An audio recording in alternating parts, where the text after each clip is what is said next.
Fighting the symptoms alone on a physical level is like, fighting windmills.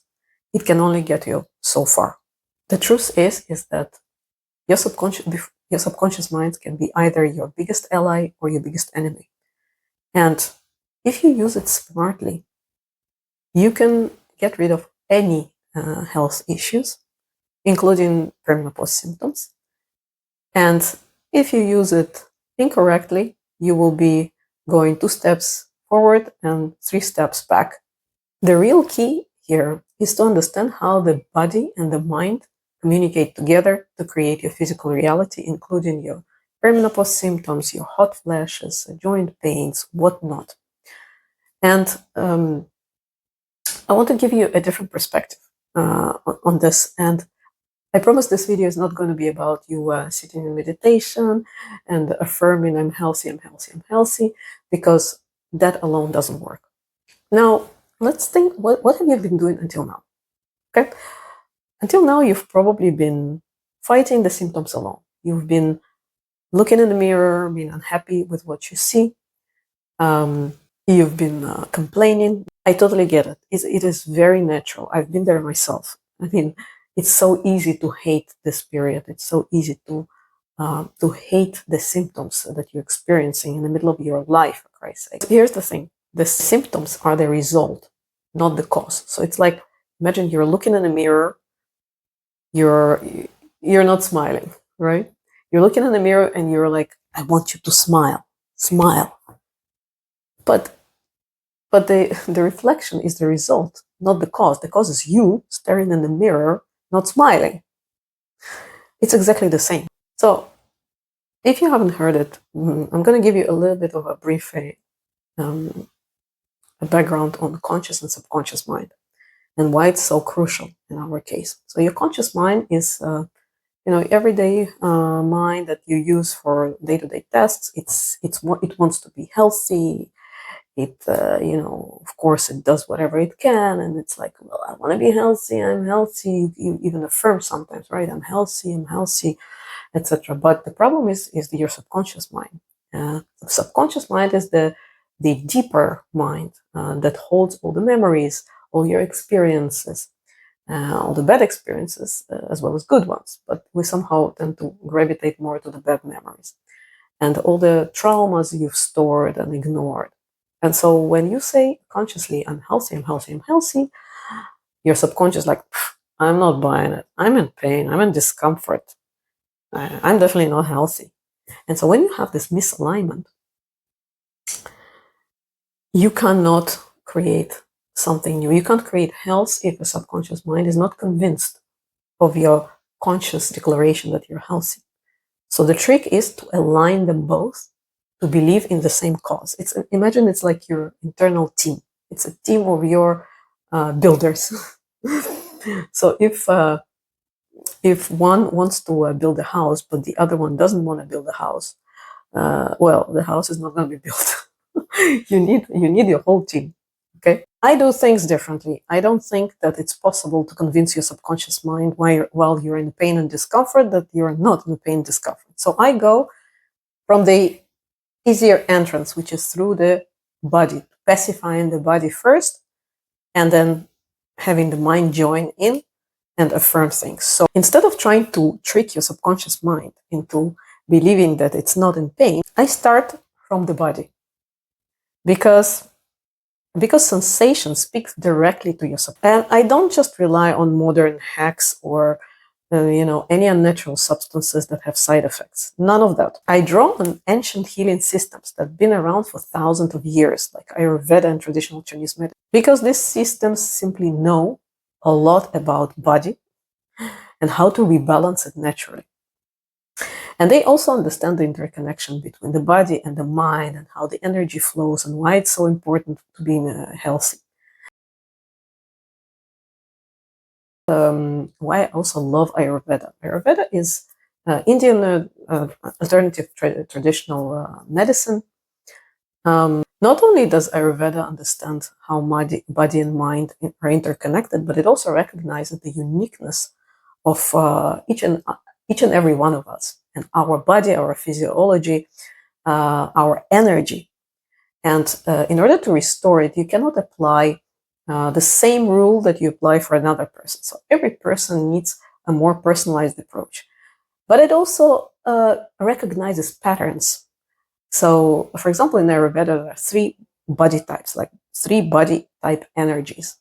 And there is a lot of wisdom around them. And if you know them and you understand and you can classify your body belonging to one of those types or maybe a combination of those, my God, you're so much ahead of everyone else. And, you can actually help yourself. You can actually understand your symptoms, where they're coming from, and how to pacify your body and balance it.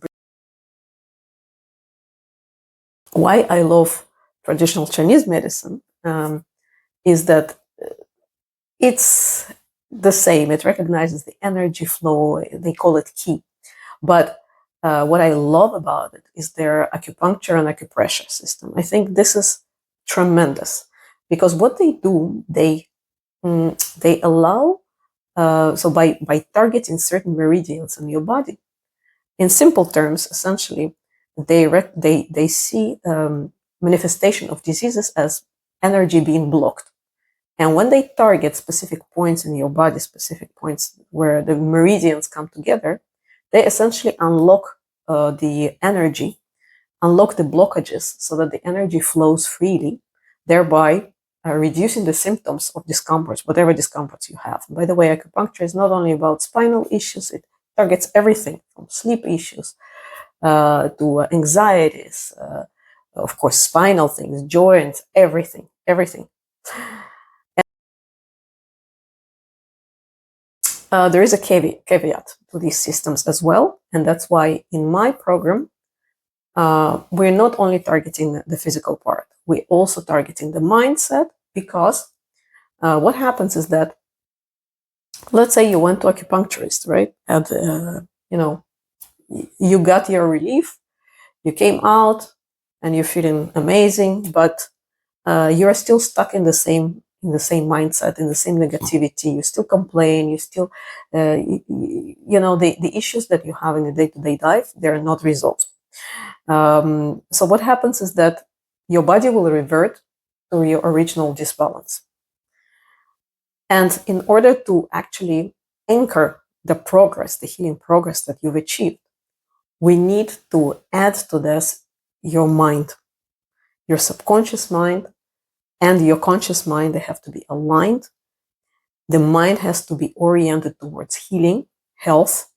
And this is something I cover in my one-on-one program in detail. We're going to do specific exercises to rewire essentially your thinking. Once you get a relief on a physical level, remember, it has to be anchored. You have to consciously notice the feeling that you have, a better feeling in your body, a healthy feeling. And you should do it throughout the day, several times for several minutes if you can. The longer the better, to live and re-experience that feeling of relief, feeling health. And in your mind, you should, that's how health feels like. Yeah, I'm feeling great now. Every time you notice a little bit, even the smallest improvement, anchor it. If you can't anchor it, then okay, say out loud, hey, I'm feeling better and better every day. I feel healthier. I look great. Or whatever it is that you're experiencing, right? Like I said, feeling is the language of the subconscious mind. And the more you wrap yourself in a feeling that, that feels amazing and healthful, the more your subconscious mind will buy into the fact that you're actually making a great progress. You are becoming healthier and healthier. The symptoms are not your life, and please stop also complaining about the symptoms to other people. And I know this might be tough on some people because, that's how we're wired, right?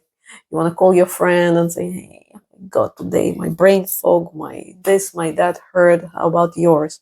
And then she starts pouring her discomforts over. But that actually does not help you at all. So what happens is that your mind starts to be, instead of being oriented towards health, you start to rethink unease, unhealth, and you also start to be emotionally connected to what your friend tells you about her symptoms. So now, not only you are wrapped in your own discomforts, or you are relieving your own discomforts, which is again negating the subconscious wiring that we want to have of health. So now you're already overwriting again with imbalances and discomforts. Now you also have your friends' discomforts that are now also entering into your subconscious mind, thinking, "Oh, if she has it, I might also have it soon." And then the loop, the vicious cycle starts again and again and again. And that, my friend, is no bueno. You really have to stop doing that. It might be difficult, but in my one-on-one, I will give you some tools how to step away from this, from being, from engaging in these type of conversations. I do have one more thing I want to mention. Again, something I cover in my one-on-one program, which is spiritual alignment. And when I talk about spiritual alignment, I don't mean anything religious behind that. None of that. What I'm talking about is that you may believe it or not, but each of us here on his own journey. So we're here not to always have fun and relax. There's something we need to learn here. We have our own unique path. And if you don't know what is your unique path, what are your strengths, where are you going, what are you doing here? Are you doing really the best you have with the talents you've been given? Do you even know your talents, or do you even think you have talents? It will be more difficult to maintain health, over time. And the reason for this is that universe speaks to us in things that we can understand. First we start like whispering on an energetic level, but most of us miss that, of course, because we're not trained to hear this type of messages. And then when we ignore it, then it hits us with physical symptoms, and then we can't ignore it anymore. So the universe speaks to us in physical discomforts. And for example, you've been doing some kind of a job, right, for some time. You're not really happy about this job, and but you think that, okay, I have family, I have bills to pay, so I should be doing this job. But actually, you have a talent of singing, for example, right? But you've been trying to hide it and singing doesn't bring any money, it's not practical. But the universe wants you to use your voice to develop your talent. And so it, for example, it can either make you being fired from your work, but after that you become more depressed. You don't want to sing, so it will hit you with some, physical issue which you won't be able to ignore anymore. So in order not to be in this situation, it's good to understand what is your unique path. Where are you going? Are you in the right path? And if you're not, what can you do to adjust? And this is something I touch upon in my program again, and I'm using tools like astrology. It's a very interesting topic, and I will be able to look at your date of birth and tell you a lot about yourself. This will give you the final missing piece. So in my one-on-one, we'll take all the guesswork out of your hands. There will be no guesswork. I will give you all the tools you need to really not only feel amazing, to know how to care for yourself going forward, make sure that you are going the right path and you understand it, and you appreciate yourself, the talents you've been given, and how the universe wants you to develop them. And this is something I've done for myself across the last 5-6 years. I was kind of fumbling in the dark for a long time, but then I started uncovering layer by layer, and it's, I see this pattern, and it's so beautiful how everything falls into place, even though we don't see it straight away. So yes, this is all. This is what I have for you today. If you're interested to learn about my program, I will leave a link down below. And if you want to share your journey, please leave a comment. I'd love to hear from you. Give it a like, subscribe, as I'll be sharing more unconventional wisdom around perimenopause. And thank you for staying with me. And I will see you next time. Bye bye.